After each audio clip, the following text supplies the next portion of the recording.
Why you don't attract wealthy men, wealthy millionaires. So you are dating, you are on your journey, especially you are rotational and circular dating, but the wealthy men aren't coming. You're not attracting those wealthy millionaires that you would like to attract.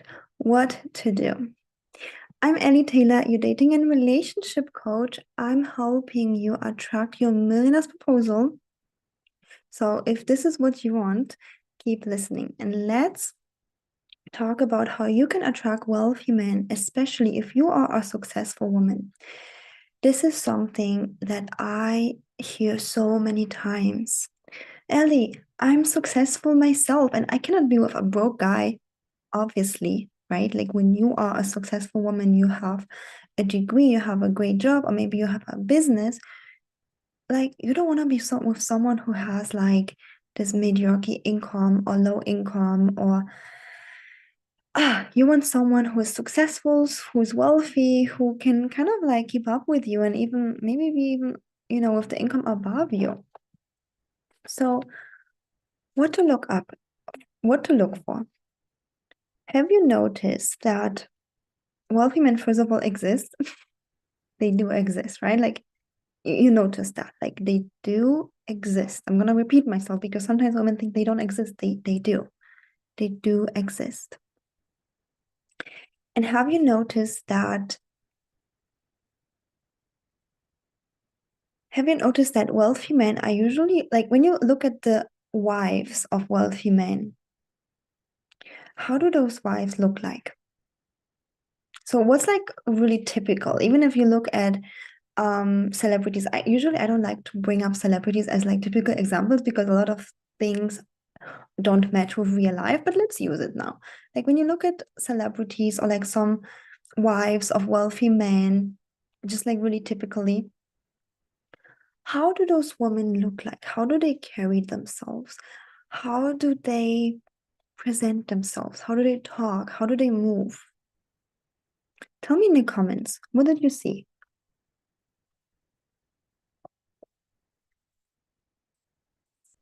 Those women just radiate femininity, just radiate receptivity. They don't lead with achievements, and yet they feel worthy, fully worthy to receive love, attention, providing money, and they fully bring what the feminine brings to the table. The feminine presence, the feminine warmth, the embodiment. Yeah. So they usually talk very slow, they move slow. They have like this aura of like this ladylike, elegant aura. Okay. And a lot of the times when you are a successful woman, you're having a great career, you're having a business, you unfortunately need different qualities for that. Just like when I'm here live streaming and speaking to you ladies, I speak very fast. I speak with authority. I'm in my leadership position as a coach. So that's, by the way, it's not a great example because I'm in my masculine energy of teaching, speaking, leading, guiding. Yeah. And that is appropriate for your job, for your career, for your business. That is needed, that is appropriate.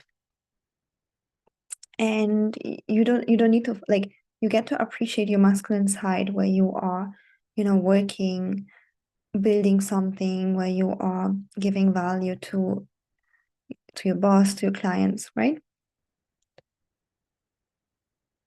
But those women, they have a different aura. Like the women that are married to those wealthy millionaires, different aura, different, they present themselves differently. It's like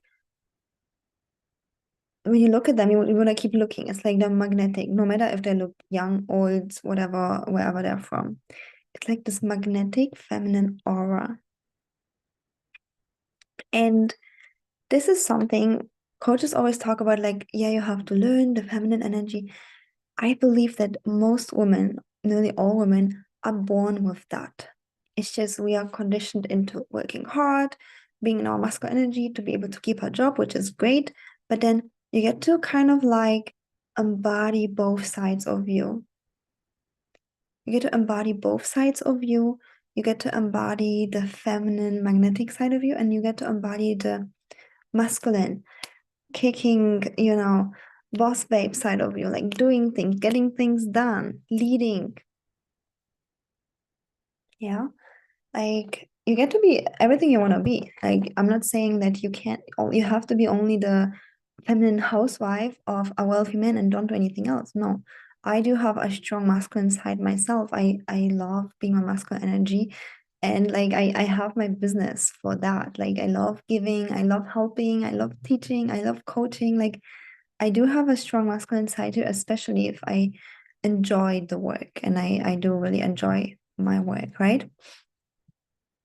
So that is the number one reason why you are not attracting wealthy men, although you are wealthy yourself, although you are high achieving, you're smart, you're educated, because the polarity is missing. Yeah, you're too similar to the wealthy man, and then his needs aren't met because his needs is to be with a woman who is receptive, who needs him.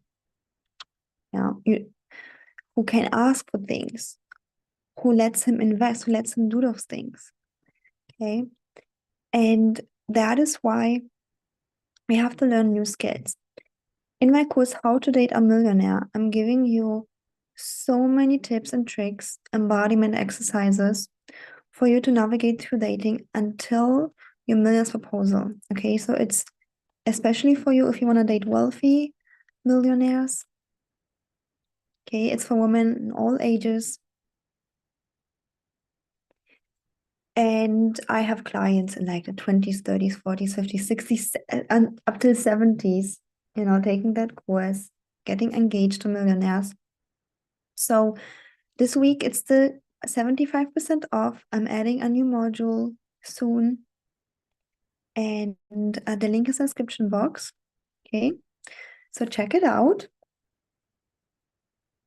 and join me live.